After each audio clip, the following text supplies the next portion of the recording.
ప్రభునందు ప్రియ పరిశుద్ధ దేవుని కుమారులారా, దేవుని కుమార్తెలారా, యేసుక్రీస్తు ప్రశస్త చెంపు నామములో మీ అందరికీ వందనాలు, అలాగే దేవునికి స్తోత్రాలు. ప్రియులారా, ఎలా ఉన్నారు? బాగున్నారు కదా? చాలా సంతోషం. మేము కూడా దేవుని కృప మహదేశ్వర్యాన్ని బట్టి కులాసగానే ఉన్నాం. ప్రియులారా, మనము ఈరోజు బైబిల్ గ్రంథంలో నుండి ఒక ప్రత్యేకమైనటువంటి అంశాన్ని గురించి మనం నేర్చుకోవడానికి ప్రయత్నం చేద్దాం. ఇది చాలా మన ఆత్మీయ జీవితానికి చాలా ప్రాముఖ్యమైనది. ప్రియులరా, ఏంటి ఆ అంశం అంటే బాప్తిజము. బాప్తిజం అనేది ఏ నామంలో తీసుకోవాలి? బాప్తిజం అనేది ఏ నామంలో తీసుకోవాలి? ఇది చాలా ప్రాముఖ్యము.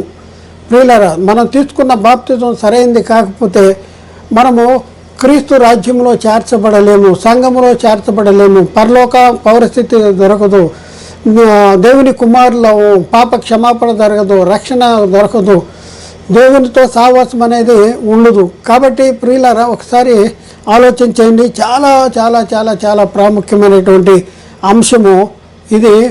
బాప్తిజం అనేది ఎవరి నామంలో మనం తీసుకోవాలి, బాప్తిజం ఎవరి నామంలో తీసుకోవాలి అనేది మరి మనం పరిశీలన చేస్తానికి ప్రయత్నం చేద్దాం.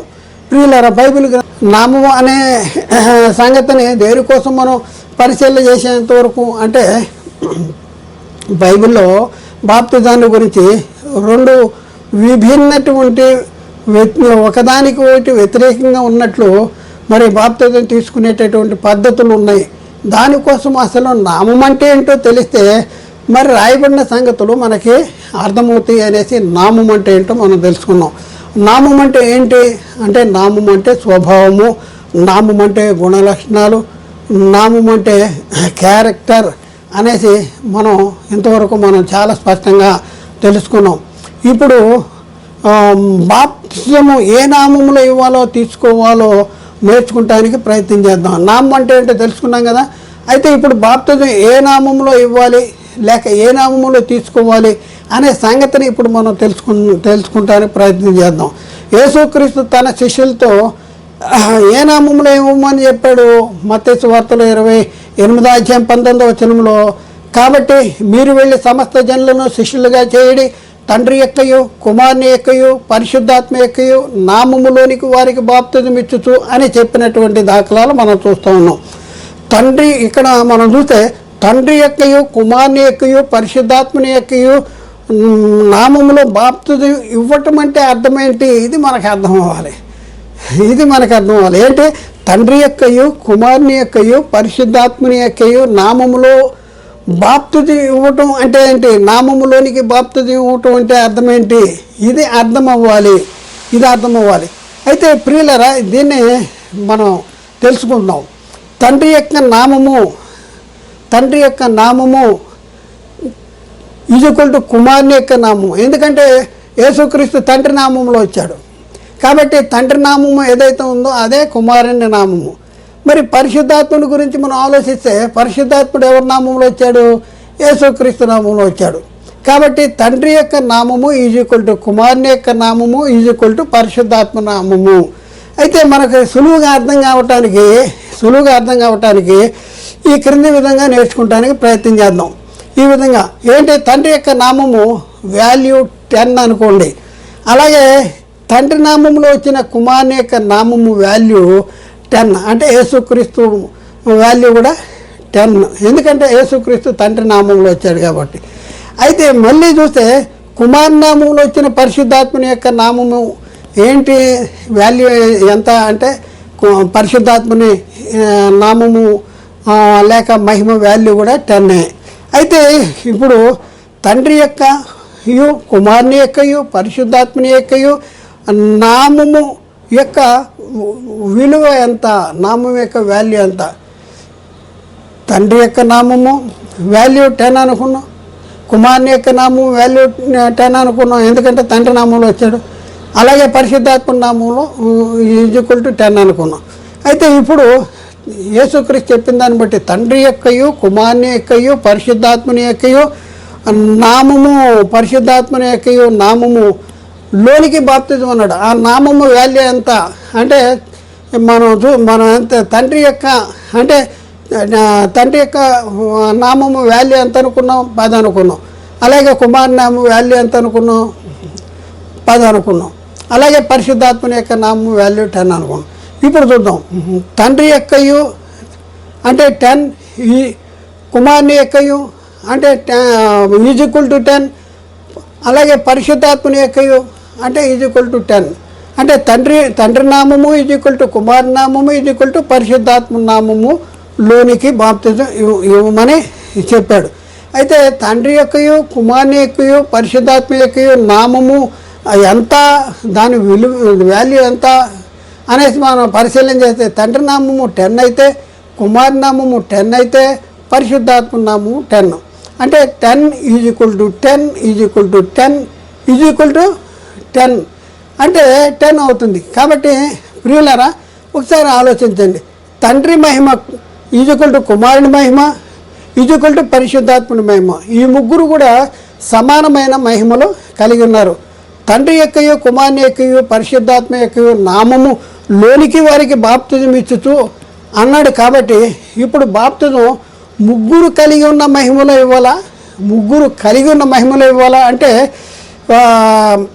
నామములో లోనికే అని చెప్పాల. నామంలోనికే అన్నాడు. నామములో లోనికి అంటే లోనికే అంటే 10 + 10 + 10 ఆఖరిగా 30 ఉంది. ఆ మహిమను మనం ధరించుకోవాలి. కానీ అలా లేదు. యేసుక్రీస్తు ఏం చెప్పాడు? తండ్రి యొక్కయు కుమారుని యొక్కయు పరిశుద్ధాత్మని యొక్కయు నామము లోనికి బాప్తిజము వారికి ఇవ్వమని చెప్పాడు. అంటే ఈ ముగ్గురి నామము సమానమైన నామము కలిగి ఉన్నారు.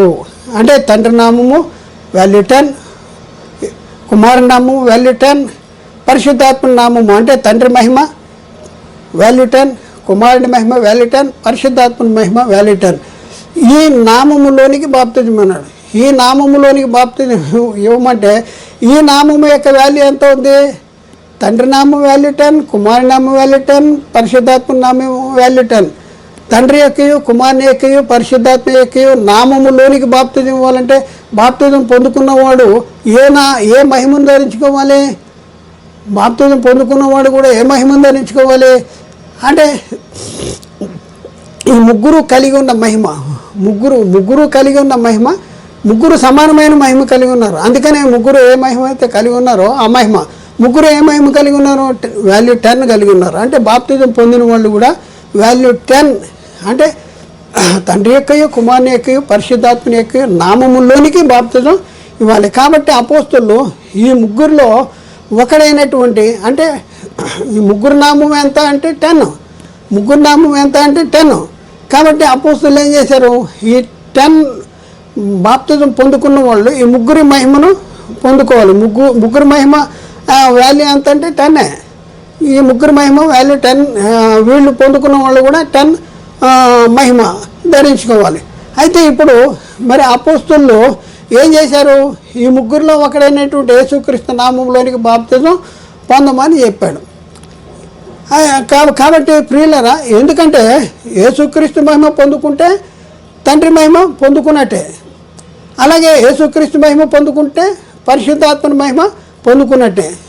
కనుక అపోస్తలులు యేసుక్రీస్తు నామమున బాప్తిజం పొందిని అని చెప్పారు. కాబట్టి ఇది చాలా జాగ్రత్తగా పరిశీలన చేయాలి. ఎందుకు అపోస్తలులు యేసుక్రీస్తు నామంలో బాప్తిజం పొందుకోమన్నారు? యేసుక్రీస్తు నామంలో బాప్తిజం పొందిని అని ఎందుకు చెప్పారు అంటే తండ్రి మహిమ, కుమారుని మహిమ, పరిశుద్ధాత్మని మహిమలోనికి వీళ్ళు బాప్తిజం పొందాలి. తండ్రి మహిమ వాల్యూ 10 అయితే, కుమారుని మహిమ వాల్యూ 10 అయితే, పరిశుద్ధాత్మని వాల్యూ 10 అంటే వీళ్ళు ఏ మహిమ ధరించుకోవాలి? బాప్తిజం పొందిన వాళ్ళు వీళ్ళు కూడా 10 మహిమ ధరించుకోవాలి. అయితే ఈ ముగ్గురు మహిమ సమానం, ఒకే మహిమను కలిగి ఉన్నారు. అందుకనే ప్రియులరా, ముగ్గురు మహిమ సమానంగా కాబట్టి అపోస్తలులు ఏం చెప్పారు? యేసుక్రీస్తు నామంలో బాప్తిజం పొందండి పొందుడి అని చెప్పారు. యేసుక్రీస్తు నామంలో బాప్తిజం పొందుకుంటే తండ్రి మహిమను పొందుకున్నట్టేనా? యేసుక్రీస్తు నామంలో బాప్తిజం పొందుకుంటే తండ్రి మహిమ పొందినట్టేనా అంటే అవును, యేసుక్రీస్తు ఎవరు మహిమలో వచ్చాడు? తండ్రి మహిమలో వచ్చాడు. అలాగే యేసుక్రీస్తు నామంలో బాప్తిజం పొందుకుంటే పరిశుద్ధాత్మని మహిమను పొందుకున్నట్టేనా అంటే అవును, ఎందుకంటే యేసుక్రీస్తు పరిశుద్ధాత్ముడు క్రీస్తు మహిమను ఈ లోకానికి వచ్చాడు. అందుకని అపోస్తులు ఏం చెప్పారు? యేసుక్రీస్తు నామంలో బాప్తిజం పొందుడి అని చెప్పారు. అపోస్తులు గారు 2:38లో యేసుక్రీస్తు నామంలో బాప్తిజం పొందుడి అని చెప్పారు. అలాగే అపోస్తుల కార్యములో 10వ అధ్యాయము 48వ వచనములో యేసుక్రీస్తు నామమందు వారు బాప్తిజం పొందవలన ఆజ్ఞాపించెను అనేసి అక్కడ రాయబడింది. అలాగే అపోస్తుల కార్యం 8:16లో వారు ప్రభు అయిన యేసునామం ముందు నామమున బాప్తిజం మాత్రం పొందిరి. ఎవరి నామము బాప్తిజం పొందరంటే యేసునామమును బాప్తిజం పొందిరి అంటాడు. అలాగే అపోస్తుల కార్యము 19వ అధ్యాయం 5వ వచనంలో ప్రభు అయిన యేసునామమున బాప్తిజం పొందిరి అనేసి అక్కడ రాయబడింది. అలాగే రోమపత్రిక 6:3లో క్రీస్తు యేసులోనికి బాప్తిజం పొందిన మన మందనమును అంటాడు. క్రీస్తు యేసులోనికి బాప్తిజం పొందిన మన మందనం. అలాగే గలతీ పత్రిక 3వ అధ్యాయం 27వ వచనంలో అక్కడేమో రాయబడింది? క్రీస్తులోనికి బాప్తిజం పొందిన మీరందరూ అంటాడు. అంటే క్రీస్తు మహిమను ధరించుకుంటే తండ్రి మహిమను ధరించుకున్నట్టే, క్రీస్తు మహిమను ధరించుకుంటే పరిశుద్ధాత్మని మహిమను కూడా ధరించుకున్నట్టే. తండ్రి యొక్కయు కుమారుని యొక్కయు పరిశుద్ధాత్మ యొక్కయు నామములోనికి, ఆ నామం ఏంటి? వారు కలిగి ఉన్న నామం ఏంటి?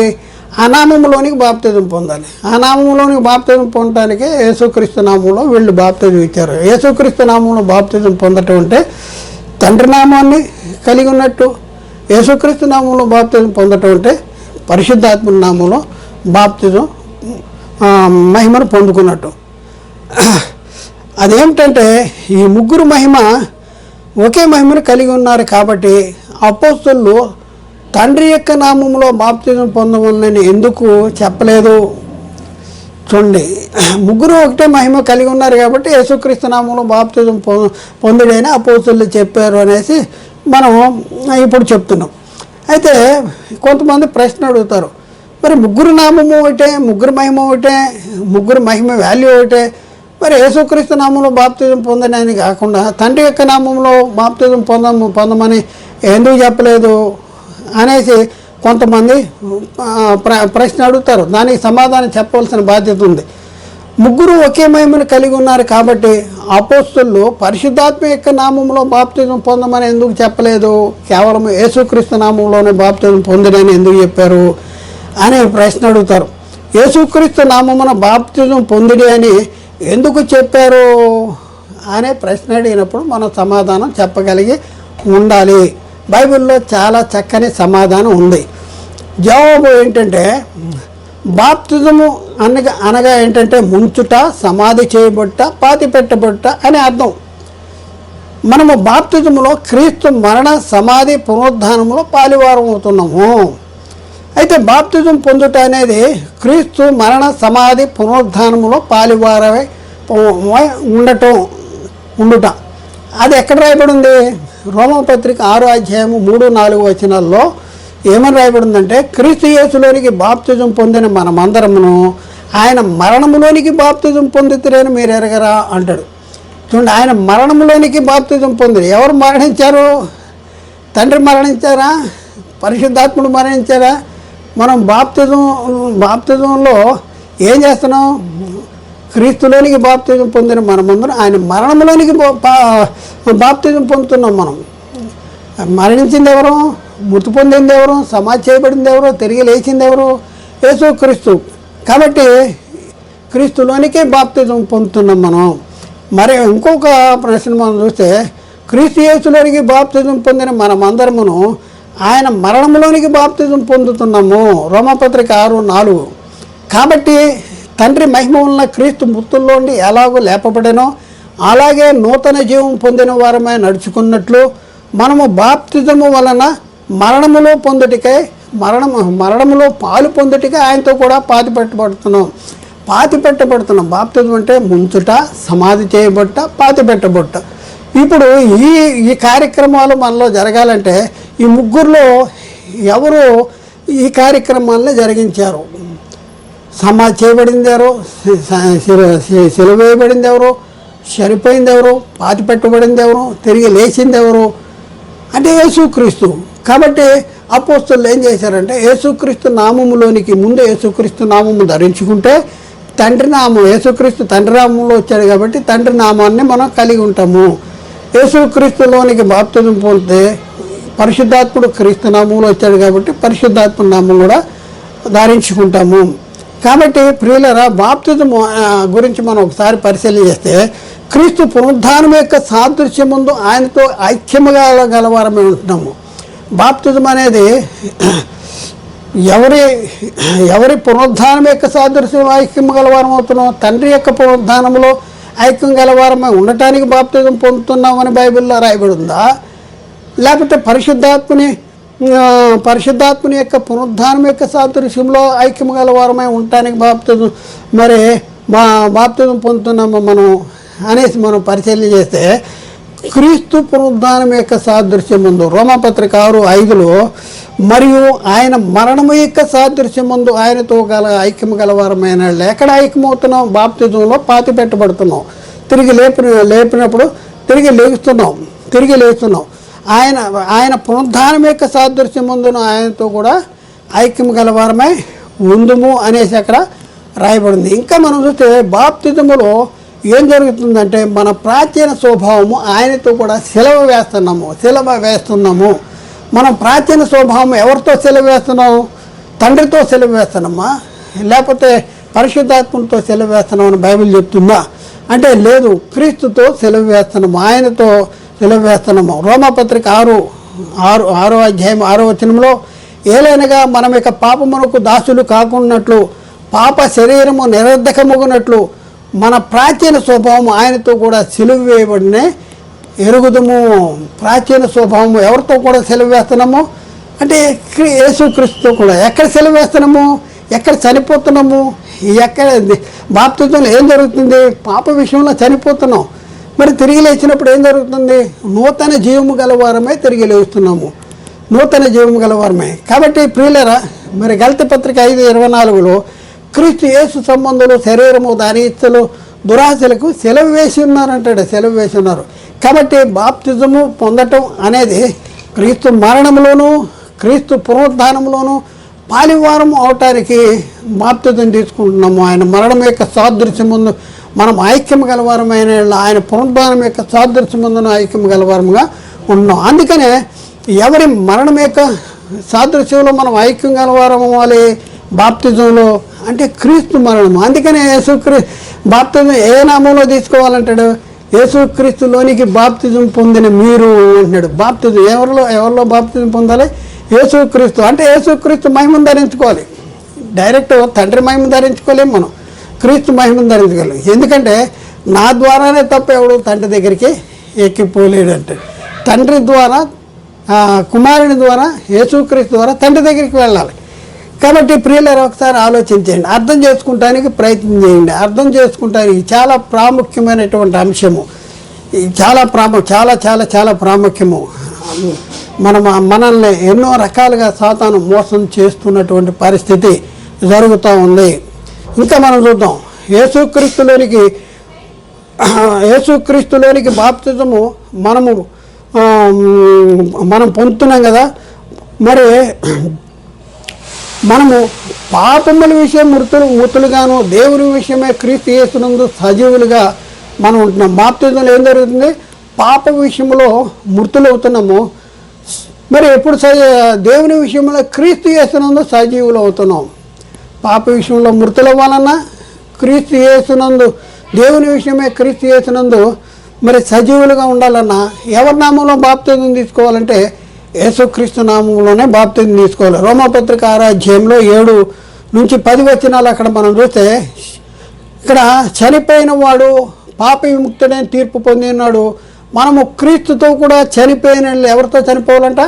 తండ్రితో చనిపోవాలా? తండ్రి మన కోసం చనిపోలేదు కదా, పరిశుద్ధాత్ముడు మన కోసం చనిపోలేదు కదా. మన కోసం చనిపోయింది ఎవరు? మన కోసం చనిపోయింది ఎవరు? క్రీస్తు. అందుకనే 8వ వచనం, మనము క్రీస్తు కూడా చనిపోయినలా మృతుల్లోండి లేచిన క్రీస్తు ఇక చనిపోడని మరణము నాకు ఇక ఆయన మీద ప్రభుత్వము లేదని ఎరిగి ఆయనతో కూడా జీవించుతున్నాము. జీవించున్నాము. ఏలైనగా ఆయన చనిపోతుడుగా పాప విషయమై ఒక్కమారే చనిపోయాను కానీ జీవించుతుడుగా దేవుని విషయమై జీవించుతున్నాడు. అటువలే చూడండి, చాలా జాగ్రత్త. 11వ వచనం, అటువలే మీరు పాప విషయం మృతులుగాను. ఎలా పాప విషయంలో ఎక్కడ చనిపోతున్నాం? రోమ 6:1 ఎక్కడ ఉంది? పాప విషయమై చనిపోయిన మనము ఇక మీద దానిలో ఎలాగ జీవించి ఉందము అని అంటాడు. ఇక్కడ 11వ వచనంలో కూడా అటువలే మీరు పాప విషయమై మృతులుగాను దేవుని విషయమై క్రీస్తు యేసునందు సజీవులుగాను మిమ్మల్ని మీరే ఎంచుకోండి. పాప విషయంలో మృతులుగా ఉండాలి, మరి దేవుని విషయమై క్రీస్తు యేసునందు సజీవులుగా ఉండాలంటే ఎవరి నామంలో బాప్తిజం పొందాలి అంటే యేసుక్రీస్తు నామంలోనే బాప్తిజం పొందాలి. ఇకపోతే బాప్తిజము పొందిన మనమందరమును ఎవరిని ధరించుకుంటున్నాము? బాప్తిజంలో ఎవరిని ధరించుకుంటున్నామంటే ఎవరి మహిమను ధరించుకుంటున్నాము? ఇది మనం ఆలోచించుకోవాలి. యేసుక్రీస్తు నామంలోనే ఎందుకు బాప్తిజం తీసుకోవాలి అనే దానికి ఇదొకటి చాలా ప్రాముఖ్యమైనటువంటి మరి మా వచనం. కాబట్టి ప్రియులారా, మనం చూద్దాం. బాప్తిజం పొందిన మనమందరమును మరి ఎవరిని ధరించుకోవాలంటే క్రీస్తుని ధరించుకోవాలి. అందుకని అపోస్తులు క్రీస్తులోనికి బాప్తిజం పొందమని చెప్పారు. అపోస్తులు క్రీస్తులోనికి ఎందుకు బాప్తిజం పొందమని చెప్పారంటే బాప్తిజం పొందిన మనము క్రీస్తుని ధరించుకోవాలంటే క్రీస్తు మహిమను ధరించుకోవాలి. క్రీస్తు మహిమను ధరించుకోవాలి. ఎక్కడుంది? లేఖనాల్లో ఎక్కడుంది? గలతీ పత్రిక 3వ అధ్యాయంలో 27-28 వచనాల్లో మనం ఆ మాటలు రాయబడినాయి. క్రీస్తులోనికి బాప్తిజం పొందిన మీరందరూ క్రీస్తును ధరించుకుని ఉన్నారు. ఇందులో యూదుడేం లేదు, గ్రీకు దేశస్థుడేం లేదు, దాసుడేం లేదు, స్వతంత్రుడేం లేదు, పురుషుడేం లేదు, స్త్రీ అని లేదు, క్రీస్తునందు మీరందరూ ఏకముగా ఉన్నారు అనేసి అక్కడ రాయబడింది. అంటే క్రీస్తులోనికి బాప్తిజం పొందిన మీరందరూ క్రీస్తును ధరించుకుంటున్నాం. అంటే క్రీస్తును ధరించుకుంటాడు చొక్కా లాగా లేకపోతే ఏంటి అంటే క్రీస్తును ధరించుకుంటాం అంటే క్రీస్తు మహిమను ధరించుకుంటాం. క్రీస్తు మహిమను ధరించుకుంటే క్రీస్తు ఎవరి మహిమలో వచ్చాడు? తండ్రి మహిమలో వచ్చాడు. అంటే క్రీస్తు నామం మనం పొందుకుంటే తండ్రి నామాన్ని కూడా మనం పొందుకున్నట్టు, అలాగే పరిశుద్ధాత్మ నామం కూడా మనం కలిగి ఉన్నట్టే. అందుకనే క్రీస్తులోని బాప్తిజం పొందటం అంటే మరి క్రీస్తును ధరించుకుంటాం అంటే క్రీస్తు మహిమను ధరించుకుంటాం అనేసి చాలా స్పష్టంగా బైబిల్లో రాయబడి ఉంది. అందుకనే అపోస్తలులు ఏ నామంలో బాప్తిజం పొందమని చెప్పారు? యేసుక్రీస్తు నామందు బాప్తిజం పొందండి, యేసుక్రీస్తు నామందు బాప్తిజం పొందుడే అని ఆజ్ఞాపించారు. మరొక మాట చూద్దాం. బాప్తిజంలో మన జీవితాల్లో ఏం జరగాలి అంటే ప్రభు అయిన యేసుక్రీస్తును ధరించుకోవాలి. యేసుక్రీస్తుని ధరించుకోవాలంటే క్రీస్తు మహిమను ధరించుకోవాలి. రోమాపత్రిక 13వ అధ్యాయం 14వ వచనంలో మెట్టుకు ప్రభు అయిన యేసుక్రీస్తును ధరించుకున్న వారే శరీరేచ్ఛలను నెరవేర్చుకున్నట్టుకు శరీర విషయమే ఆలోచన చేయకుడి అంటాడు.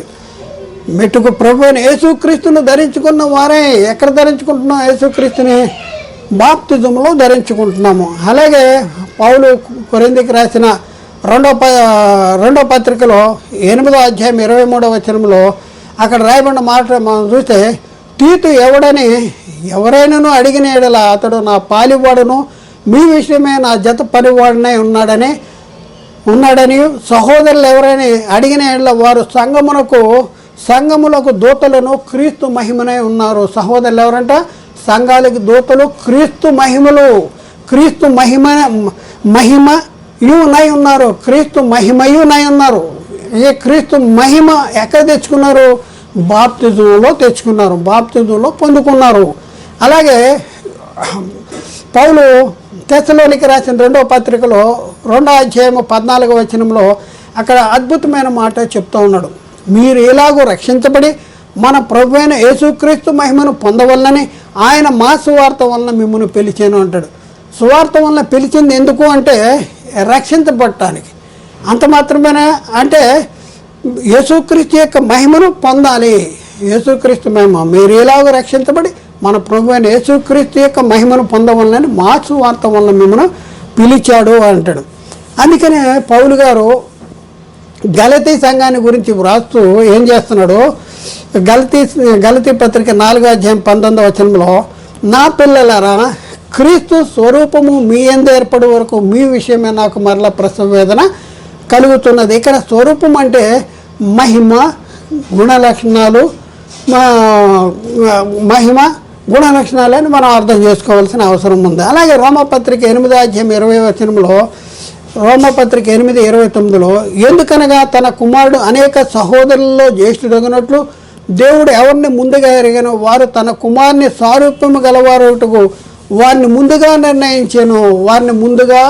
నిర్ణయించాను అంటాడు. కుమారుని స్వారూప్యము గలవారు ఎక్కడ అవుతున్నాం? కుమారుని స్వారూప్యము బాప్తిజములో అవుతున్నాం.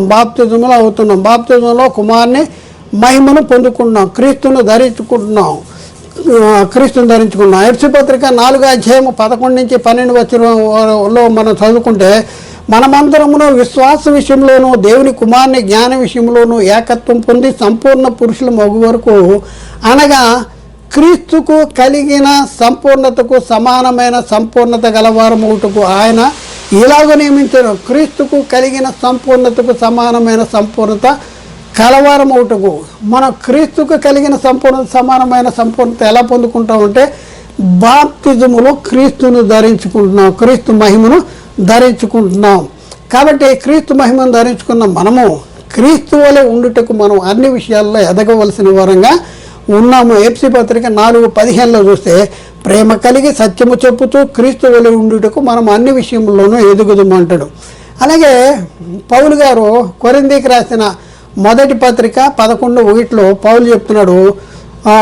11:1 నేను క్రీస్తుని పోలి నడుచుకుంటున్న ప్రకారం మీరు నన్ను పోలి నడుచుకోండి. క్రీస్తుని పోలి నడుచుకుంటున్నాడు అనేది చెప్తున్నాడు. ఇంకా మనం చూస్తే కొలసీ పత్రిక 1:28 ప్రతి మనిషిని క్రీస్తునందు సంపూర్ణంగా చేసి ఆయన ఎదుట నిలవబెట్టవలన సమస్త విధములైన జ్ఞానముతో మేము ప్రతి మనిషినికి బుద్ధి చెప్పుతూ ప్రతి మనిషిని బోధించుతూ ఆయనను ప్రకటించున్నాము అంటాడు. అంటే ప్రతి మనిషిని క్రీస్తునందు సంపూర్ణంగా చేయాలి. దేవుని దగ్గరికి వెళ్ళాలంటే యేసుక్రీస్తు ద్వారా తండ్రి దగ్గరికి, క్రీస్తు మహిమను ధరించుకుంటేనే తండ్రి మహిమను ధరించుడు. క్రీస్తు స్వరూపం మనలో ఏర్పడాలి, క్రీస్తుని పోలి నడుచుకోవాలి, క్రీస్తు వలె ఉండటానికి మనం అన్ని విషయాల్లో ఎదగాలి. ఇంకా మనం చూస్తే కొలసీ పత్రిక 2:9-10 ఏలైనగా దేవత్వం యొక్క సర్వసంపూర్ణత శరీరముగా క్రీస్తునందు నివసించుతున్నది మరియు ఆయనందు మీరు సంపూర్ణమై ఉన్నారు. ఆయనందు ఎవరిలో మనం సంపూర్ణమై ఉన్నాము అంటే క్రీస్తులో మనం సంపూర్ణమై ఉన్నాము.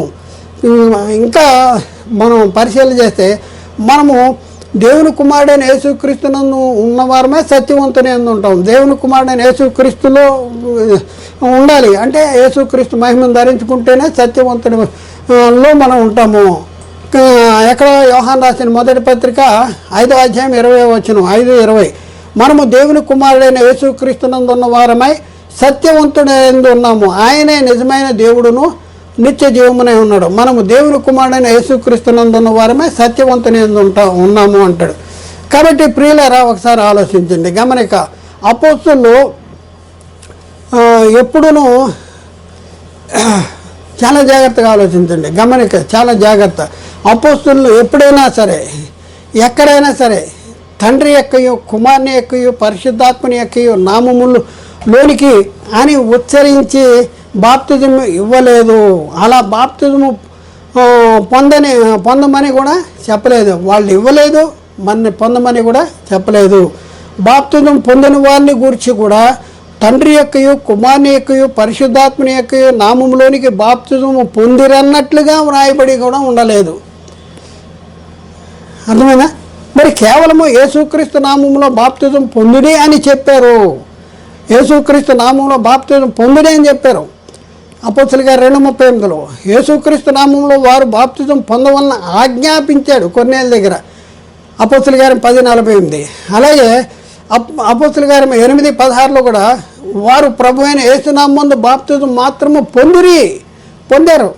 అలాగే అపోస్తలుల గారు 19:5 ప్రభు అయిన యేసునామమున బాప్తిజము పొందిరి అనేసి అక్కడ రాయబడింది. అలాగే రోమ 6:3 కూడా క్రీస్తు యేసులోనికి బాప్తిజం పొందిన మనమందరము అనేసి అక్కడ రాయబడింది.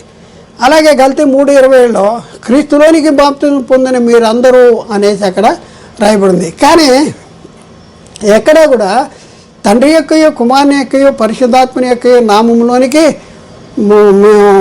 బాప్తిజము ఇచ్చినట్లుగా కానీ బాప్తిజము పొందినట్లుగా కానీ పొందుకున్నట్లుగా కానీ లేదు. ఇచ్చిన వాళ్ళు బాప్తిజం ఇచ్చినట్లుగా లేదు, పొందుకున్న వాళ్ళు అలా పొందుకున్నట్లుగా కూడా లేదు అనేసి బైబిల్లో మనం చాలా స్పష్టంగా గ్రహించగలము. కాబట్టి ప్రియులరా, మరి ఒకసారి ఆలోచించండి. మరి బాప్తిజము మరి ఎవరి నామంలో తీసుకోవాలి? ఎవరి నామంలో తీసుకోవాలి? తండ్రి యొక్క, కుమారుని యొక్క, పరిశుద్ధాత్మని యొక్క నామంలో తీసుకోవాలా, లేక అపోస్తులు చెప్పినట్లు యేసుక్రీస్తు నామంలో బాప్తిజం తీసుకోవాలా అనేది మనం చాలా జాగ్రత్తగా మనం ఆలోచించాలి. యేసుక్రీస్తు నామంలో బాప్తిజం తీసుకుంటే క్రీస్తుని ధరించుకుంటే తండ్రిని ధరించుకున్నట్టు, క్రీస్తుని ధరించుకుంటే పరిశుద్ధాత్మను ధరించుకున్నట్టు. అంటే క్రీస్తు మహిమను పొందుకుంటే తండ్రి మహిమను మనం పొందుకున్నట్టు, యేసుక్రీస్తు మహిమ పొందుకుంటే పరిశుద్ధాత్మని మహిమను కూడా పొందుకున్నట్లే. అందుకని అపోస్తులు ఏం చేశారు? యేసుక్రీస్తు నామంలో బాప్తిజం పొందండి. యేసుక్రీస్తు నామంలో బాప్తిజం పొందితే యేసుక్రీస్తు మహిమను ధరించుకుంటే తండ్రి మహిమ కూడా ధరించుకున్నట్టు. అంటే తండ్రి యొక్కయో, కుమారుని యొక్కయో, పరిశుద్ధాత్మ యొక్కయో నామములోనికంటే ఆ నామము ఎలా మనం పొందుకుంటామంటే యేసుక్రీస్తు నామంలో బాప్తిజం పొందుకుంటే ఆ నామము తండ్రి, కుమారుడు, పరిశుద్ధాత్మ నామము మనం ఎప్పుడు పొందుకుంటామంటే యేసుక్రీస్తులోనికి బాప్తిజం పొందుకుంటే. అయితే ప్రియులరా, చాలా జాగ్రత్తగా ఆలోచించండి. మరికొందరు అపోహ పడుతున్నారు. ఏంటి అపోహ? ఏంటంటే బాప్తిజం ఇచ్చేవాళ్ళు ఇప్పుడు మొన్న నేను కొంతమందికి బాప్తిజం ఇవ్వడానికి వెళ్ళినప్పుడు వాళ్ళలో ఒక ఆయన అంటాడు, ఇదే మాట అడిగాడు. బాప్తిజం ఇచ్చేవాళ్ళంట తండ్రి యొక్క, కుమారుని యొక్క, పరిశుద్ధాత్మ యొక్క నామంలోనికి బాప్తిజం ఇవ్వాలి అని చెప్తున్నారంట. అంటే బాప్తిజం ఇచ్చేవాళ్ళు తండ్రి యొక్క, కుమారుని యొక్క, పరిశుద్ధాత్మ యొక్క నామంలోనికి నీకు బాప్తిజం ఇస్తున్నా అనేసి ఇచ్చేవాళ్ళు అంటారంట. తీసుకున్న వాళ్ళని ఏం చెప్పాలంట? బాప్తిజం తీసుకున్న వాళ్ళు ఏం చెప్పాలంట? యేసుక్రీస్తు నామం ముందు బాప్తిజం మేము పొందేవండి అనే చెప్పాలంట. ఇచ్చేదేమో తండ్రి యొక్క, కుమారుని యొక్క, పరిశుద్ధాత్మ యొక్క నామంలో వాళ్ళు ఇస్తే, తీసుకున్న వాళ్ళు ఏంటంట తండ్రి యేసుక్రీస్తు నామంలో తీసుకున్నాం అనేసి చెప్పాలంట అందరికీ. బాగుందా? ఇది బాగుందా? చూడండి ఎంత అతికి తెలివో చూడండి. మరి ఇలాంటి వాదన బైబిల్ సమర్థిస్తుంది అంటే బైబిల్ సమర్థిస్తుంది ఏంటి అర్థం చేసుకోవాలి. మొన్న హేతువుడుగు ప్రతి వారికి సాత్వికంగా భయంతో వణుకుతూ సమాధానం చెప్పాలి. అలా ఎప్పుడు చెప్పగలము? బైబిల్ని పరిశోధించాలి. బైబిల్ని పరిశోధిస్తే మనకు అర్థం ఉంది. పరిశోధించడానికి మనం తీసుకున్న బాప్తిజాలే కరెక్ట్ కాదు కదా. ఆత్మ సంబంధమైన సంగతులతో సరిచూసుకోవాలంటే ప్రకృతి సంబంధమైన మనుషుడు ఆత్మ సంబంధమైన సంగతులనే అర్థం చేసుకోలేడు. అవి అతనికి ఆత్మానుభవం వల్లనే అర్థమవుతాయి. కాబట్టి ప్రియులారా, ఒకసారి ఆలోచించి ఇలాంటి వాదన ఇచ్చేవాళ్ళు యేసుక్రీస్తు చెప్పినట్లు ఇస్తారంట. తీసుకున్న వాళ్ళు అపోస్తులు చెప్పినట్టు తీసుకున్నాం అని చెప్పాలంట. ఎంత జింబిక్క చూడండి, మోసం చేస్తున్నారు ప్రజల్ని. అది అంటే యేసుక్రీస్తు చెప్పింది ఏంటనేది తెలియదు. అసలు నామం అంటే ఏంటో తెలియదు వీళ్ళకి. బాప్తిజాలు ఇచ్చేవాళ్ళకే నామం అంటే తెలియదు, బాప్తిజం తీసుకునే వాళ్ళకే నామం అంటే తెలియదు. ఎంత గందరగోళ పరిస్థితుల్లో ఉండేసి ఎవరికి వచ్చినట్లు ఎవరికి తోచినట్లు వాళ్ళు జనాల్ని మభ్యపెడుతున్నారు. వాళ్ళు ఇచ్చే బాప్తిజాలు తప్పుడు బాప్తిజాలు అయితే వాటిని మభ్యపెట్టి మేము ఇచ్చేది కూడా కరెక్టే అని చెప్పడానికి ఈ మాట చెప్తున్నారు. అయితే ఇలాంటి వాదన అనేది బైబిల్ సమర్థించట్లేదు. వీరికి నామం అంటే ఏంటో తెలియదు. మొట్టమొదట నేను అదే చెప్పాను, నామం అంటే ఏంటో తెలియదు. బాప్తిజం ఇచ్చేవాళ్ళకి, తీసుకునే వాళ్ళకి కూడా నామం అంటే ఏంటో తెలియదు. అందుకనే వారు అట్లు అపోహపడుతున్నటువంటి పరిస్థితి. నామం అంటే మహిమ, నామం అంటే గుణలక్షణాలు, నామం అంటే స్వభావము అని వారికి అర్థం కాలేదు. అందుకనే వారు నామం అంటే కేవలం ఉచ్చారణ అనే అపోహపడుతున్నటువంటి పరిస్థితి. ప్రియులరా, మనము యేసుక్రీస్తు నామమున బాప్తిజం పొందితేనే క్రీస్తు మరణములోను క్రీస్తు పునరుద్ధానములోను పాలువారవుతాం. చాలా జాగ్రత్తగా ఆలోచించేయండి. యేసుక్రీస్తు నామంలో బాప్తిజం పొందితేనే క్రీస్తు మరణంలోను క్రీస్తు పునరుద్ధానంలోను పాలువారం అవుతాము. మనము యేసుక్రీస్తు నామంలో బాప్తిజం పొందితేనే క్రీస్తును ధరించుకుంటాము. కనుక మనము అపోస్తులు ఇచ్చినట్లు లేక అపోస్తులను